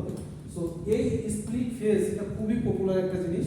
এই স্প্লিট ফেজ মেথডে কয়টা আছে, ক্যাপাসিটর স্টার্ট আছে, ক্যাপাসিটর রান আছে, ক্যাপাসিটর স্টার্টার রান আছে, রেজিস্টার স্টার্ট আছে। মানে এখন সেই স্টার্ট করার যে মেকানিজম আছে সেই মেকানিজমের উপর ভিত্তি করে ভাগ করে এই সিঙ্গেল ফেজ ইন্ডাকশন মোটরের কয়েকটা ভাগ করা আছে। ওকে, সো বেসিক দুইটা ভাগ, এটা হচ্ছে শেডেড পোল আর এটা হচ্ছে ফেজ স্প্লিট মেথড। এই ফেজ স্প্লিট মেথডের এই চারটা ভাগ আছে। এখন তো মোটামুটি সিঙ্গেল ফেজ ইন্ডাকশন মোটর কিভাবে কাজ করে, কিভাবে অ্যাকচুয়ালি তার ওয়ার্কিং প্রিন্সিপাল বোঝা গেছে। তো এটুকু বুঝলে হবে। এটুকু যদি মাথার ভিতরে থাকে যে ডাবল রিভলভিং ফিল্ড থিওরি আর একটা হচ্ছে কি ক্রস ফিল্ড থিওরি, এই দুইটা ফিল্ড থিওরি যদি তোমার মাথার ভিতরে একটু থাকে, একটু চর্চা করো, আমার মনে হয় যে আল্লাহ। ওকে, সো আজকে মনে হয় যে অনেক বেশি পড়িয়ে ফেলছি, বন্ধ করে দাও।